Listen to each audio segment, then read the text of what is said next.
गोड बोलण्यापेक्षा कृतीवर जास्त भर द्यावा. आजच्या या डिजिटल आणि दिखाऊ युगात शब्दांचं साम्राज्य आहे. सोशल मीडियावर प्रत्येकजण प्रेरणादायी कोट्स शेअर करतो, मोठमोठ्या घोषणा करतो, भावनिक पोस्ट्स टाकतो आणि क्षणार्धात हजारो लाईक्स मिळवतो. पण या सगळ्या गोड बोलण्यामागे खरी कृती कितीशी असते? बहुतेक वेळा फक्त शून्य. खरं तर जीवनात खरा बदल, खरा विश्वास आणि खरी यशाची गुरुकिल्ली शब्दांत नाही तर कृतीत आहे. म्हणूनच गोड बोलण्यापेक्षा कृतीवर जास्त भर द्यावा ही म्हण आज अतिशय प्रासंगिक आणि आवश्यक झाली आहे. शब्द हे फक्त हवेत ओढणारे मृगजळ असतात. ते ऐकायला आनंद देतात, मनाला उत्तेजित करतात, कधी भावुक करतात, पण जर त्यांचं रूपांतर प्रत्यक्ष कृतीत झालं नाही तर ते नुसते आवाज बनून राहतात. उदाहरणार्थ एखादा तरुण म्हणतो, मी समाजसेवा करणार, गरिबांना मदत करणार, आणि नंतर आपल्या आयुष्यात फक्त स्वतःच्या सुखासाठी धावतो. अशावेळी लोक त्याच्यावर विश्वास ठेवत नाहीत. उलट जे व्यक्ती कमी बोलतात पण जे म्हणतात तेच करून दाखवतात, त्यांच्यावर समाज मनापासून विश्वास ठेवतो.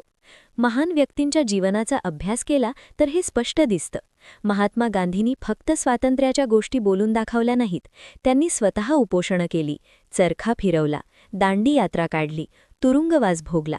प्रत्येक कृतीतून त्यांचा संदेश अधिक शक्तिशाली होत गेला. बाबासाहेब आंबेडकरांनी दलितांच्या हक्कांसाठी फक्त भाषणं दिली नाहीत, तर वर्षानुवर्षे अभ्यास, संघर्ष, लेखन आणि कृतीतून संविधानासारखी महती कामगिरी केली. त्यांच्या कृतींमुळे आजही कोट्यावधी लोक त्यांना पूजतात. आजच्या तरुणाईला खूप मोठी स्वप्न असतात. चांगली नोकरी, स्वतःचा व्यवसाय, फिटनेस, नवीन कौशल्य, समाजसेवा अशा अनेक गोष्टींच्या मागे ते धावतात. पण बऱ्याचदा ते फक्त स्वप्न पाहतात, प्लॅन तयार करतात, व्हॉट्सॲप स्टेटस लावतात, इंस्टाग्रामवर मोटिवेशनल रील्स टाकतात आणि मग हळूहळू सगळं थांबतं. कारण कृती करण्यासाठी लागणारी शिस्त, धीर, सातत्य आणि अस्वस्थता यांचा अभाव असतो. एखादी सवय घ्या. सकाळी 5 वाजता उठायचं, 1 तास व्यायाम करायचा, रोज 20 पानं पुस्तक वाचायचं, नवीन भाषा शिकायची.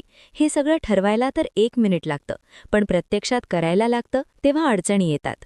पहिले 4-5 दिवस उत्साह असतो, नंतर थकवा, नंतर बहाणे आणि शेवटी सगळं सोडून दिलं जातं. पण जे लोक सातत्याने छोट्या छोट्या कृती करत राहतात त्यांचं आयुष्य खरंच बदलतं. कारण यश हे एका मोठ्या उडीतून नव्हे तर रोजच्या छोट्या कृतींच्या साच्याने तयार होतं. कृती ही विश्वासाची सर्वात मोठी गुरुकिल्ली आहे.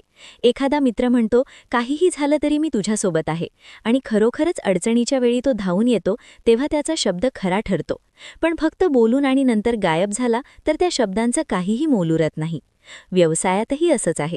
एखादा बॉस कर्मचाऱ्यांना तुम्ही आमचे कुटुंब आहात असं सांगतो, पण प्रत्यक्षात त्यांची काळजी घेत नाही, वेळेवर पगार देत नाही, तर ते सगळं बोलणं फोल ठरतं. उलट जे लीडर स्वतः उदाहरण देतात, कर्मचाऱ्यांसोबत कंधे खांद्याला लावून काम करतात, त्यांच्यावर लोक मनापासून प्रेम करतात. कुटुंबातही ही गोष्ट खूप महत्त्वाची आहे. आई-वडील मुलांना सतत सांगतात, प्रामाणिक रहा, मेहनत करा, चांगलं व्हा. पण जर त्यांचं स्वतःचं वर्तन त्यांच्या सांगण्याशी जुळत नसेल तर मुलं ते शब्द ऐकत नाहीत, ते कृती पाहतात. म्हणूनच म्हणतात की मुलं जे बोलून शिकतात त्यापेक्षा जे पाहून शिकतात ते जास्त काळ टिकतं. शेवटी एकच सांगायचं आहे, आपण कितीही गोड बोललो, कितीही सुंदर भाषणं केली तरी शेवटी आपल्या कृतीच आपली खरी ओळख बनवतात. शब्द हे केवळ सुरुवातीचं पाऊल असू शकतात, पण खरं ध्येय गाठायचं असेल तर कृती आवश्यक आहे. म्हणून आजपासूनच छोट्या छोट्या गोष्टींमध्ये बदल करा. आजच एक संकल्प करा आणि त्याला कृतीत उतरवा.